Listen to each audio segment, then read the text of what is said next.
कहत कबीर सुनो भाई साधो, कहत कबीर सुनो भाई साधो, अरे कहत कबीर सुनो भाई साधो, कहत कबीर सुनो भाई साधो। साहब मिले सबूरी में, अरे साहब मिले सबूरी में, मन लागो यार फकीरी में, मन लागो। Why do you think I would always insist that the audience comes closer to me?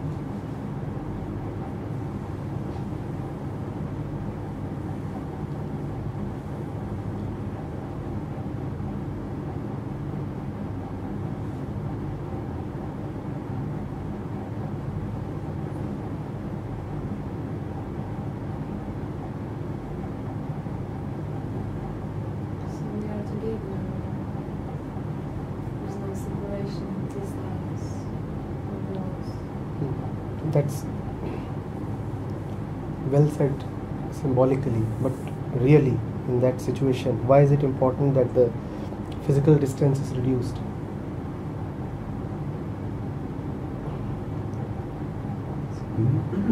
You and remain engaged.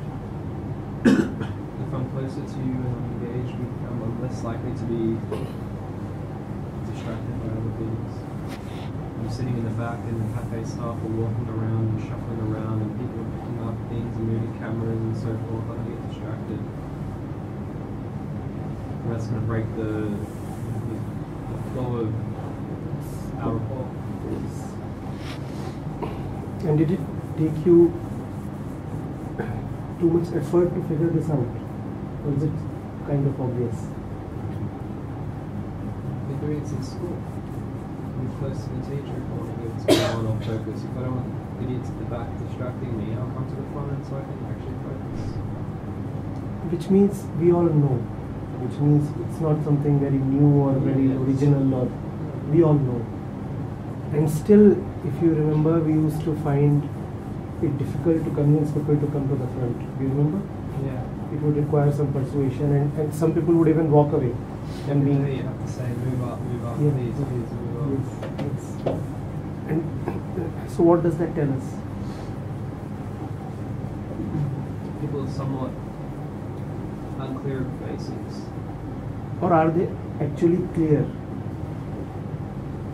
They very well know why they are sitting at the back. Because Well, they're coming to the situation with fear of surrendering to be having that connection. As soon as something confronts their belief system or models of how the world is, it's easy at the back. You can kind of slip your way out very, very easily. very easily. Yeah, but at the front, you're stuck there. You're not going to get up in front of everyone.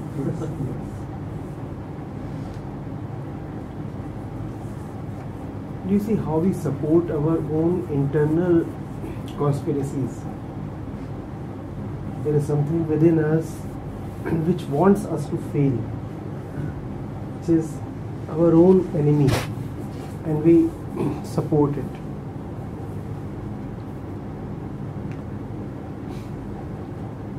I think it was on your Facebook page that I read that story about the two wolves.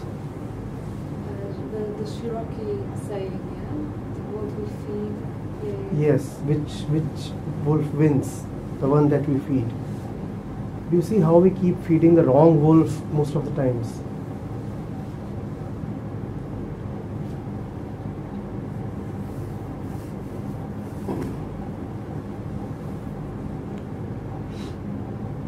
In fact, there is one thing I'm gaining clarity on, that there is nothing called as ignorance. We all fully well know. We all fully well know why we are hiding at the back, why we refuse to come to the front, why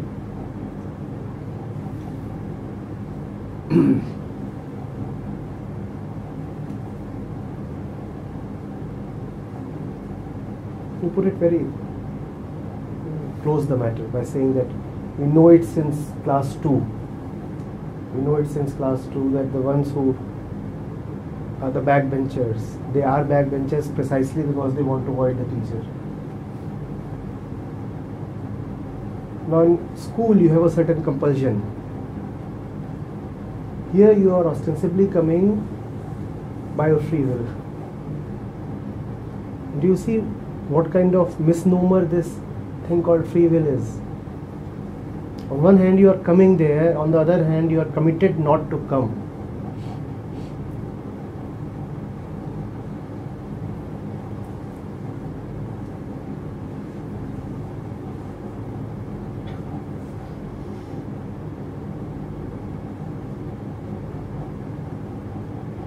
And again, just to relate it to the thing we were talking of, all so that you aren't dislodged from your comfortable cushions.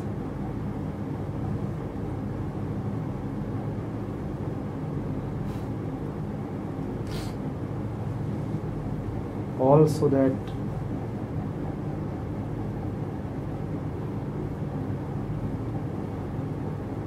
and when you fear that, you already have an image of the resultant happening in mind, and you already have a fear associated with that happening. If I come close, this may happen. If that happens, I'll suffer a lot. And what is suffering? Something very bad. So all that inner story is already on, and you don't even know whether that story has any factualness through it. And you know what is common in all these stories? One thing. You know what is common? I am not strong enough to bear the pain.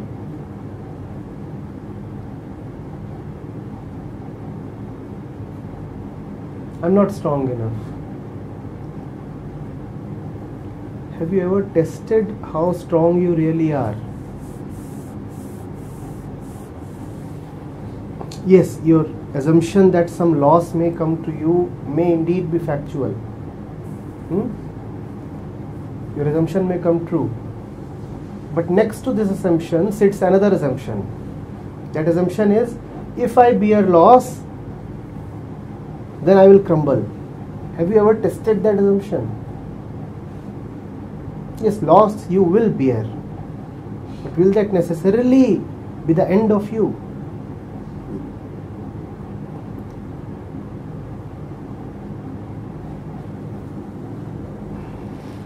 I keep saying, test that.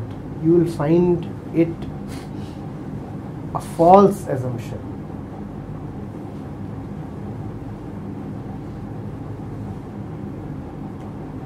The loss will hurt,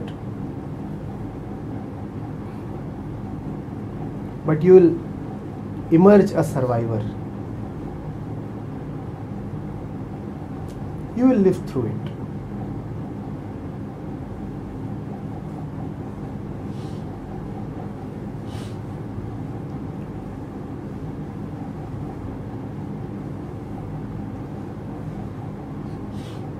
It will pinch, rind, rankle, but not finish you.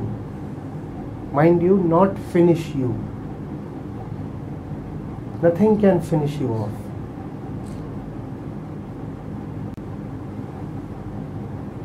And why must this simple statement be so hard to accept? I don't know.